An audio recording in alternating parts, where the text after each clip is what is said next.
Always remember, job is a wrong idea. কি কও ভাই? ভাই, কালকেই আমি একটা পানের দোকান দিমু, এরপরে 100 জনের চাকরি দিমু। কারণ তুমি উদ্যোক্তা। আমাদের সমাজে এখন একটা পানের দোকান দিলেও বলে যে ও তো উদ্যোক্তা হয়ে গেছে। কিন্তু গাইজ, ওই পানের দোকানেই কর্মচারী রাখতে ওই কর্মচারীটার কিন্তু যোগ্যতা লাগবে, যাকে বলা হয় জব এবং উদ্যোক্তা। আরে ভাই, একটা জিনিস ক্লিয়ার করে বুঝতে হবে, যারা জব করে তারা হচ্ছে যোগ্য। এমনও বিজনেসম্যান আছে যে শুধু বিজনেসটা নিজে দিছে, কিন্তু চালায় কারা? যারা পড়াশোনা করে গ্রাজুয়েট হয়েছে। আমি নিজেও কোটি টাকার বিজনেস ফেলেও সবসময় একটা ড্রিম নিয়ে ঘুরি, স্টাডি শেষ হলে মাল্টি ন্যাশনাল লেভেলের বা ইন্টারন্যাশনাল লেভেলের জব করব। কারণ জব করলে আমি বুঝতে পারবো আমি কতটুকু যোগ্য। সো এই কথাগুলো এই জন্যই বলতেছি, সবাই যে বলেন job is a wrong idea, এটা কিন্তু ভুল কথা। যারা জব করে তাদেরকে আপনি ছোট করলেন না এই কথা দিয়ে ভিডিও করে।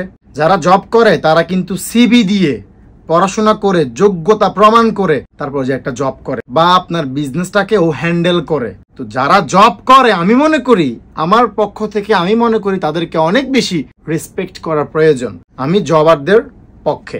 আপনারা এই ভিডিওতে আবার মিস আন্ডারস্ট্যান্ড করে অন্যভাবে নিবেন না। তুমি কি বলছো গাধা, তুমি তো বলদ। যারা উদ্যোক্তা তাদেরকে তুমি যারা জব করে তাদের সাথে মিলাই ফেললা। আমি বুঝাচ্ছি আমাদের বর্তমান সময়ের কথা, বর্তমান সমাজে যা চলতেছে। উদ্যোক্তা কিন্তু খুব ছোটখাটো একটা জিনিস না। একজন উদ্যোক্তার যদি আপনি গল্প পড়েন তাহলে বুঝতে পারবেন ওই উদ্যোক্তা কত ঘাটের পানি খেয়ে, কত জায়গায় স্লিপ করে পড়ে উঠে তারপর ওর নামের পাশে উদ্যোক্তা নামটা বসাতে পারে। কিন্তু আমাদের সমাজে এখন একটা পানের দোকান দিয়ে বলে যে উদ্যোক্তা। ভাই, কিছু বলার নাই, আপনারাই বলে যাই। আমি যদি ভুল কিছু বলে থাকি আমাকে ক্ষমা করবেন, কারণ মানুষ মাত্রই ভুল, আমার ভুল হতে পারে। আমি এটা মনে করলাম এই মেসেজটা দেওয়া অনেক প্রয়োজন, কারণ আমাদের জেনারেশন যেন কোনোভাবেই পড়াশোনা থেকে দূরে না যায়। কারণ পড়াশোনা আপনার 1 নাম্বার। পড়াশোনা যদি আপনি ভালোভাবে না করেন, আপনি প্রত্যেকটা ধাপে ধাপে গিয়ে আপনি আটকাবেন। আর যদি পড়াশোনা ক্লিয়ার থাকে, আটকানোর পর হলেও আপনি আবার ছুটার জ্ঞান রাখবেন, ছুটতে পারবেন।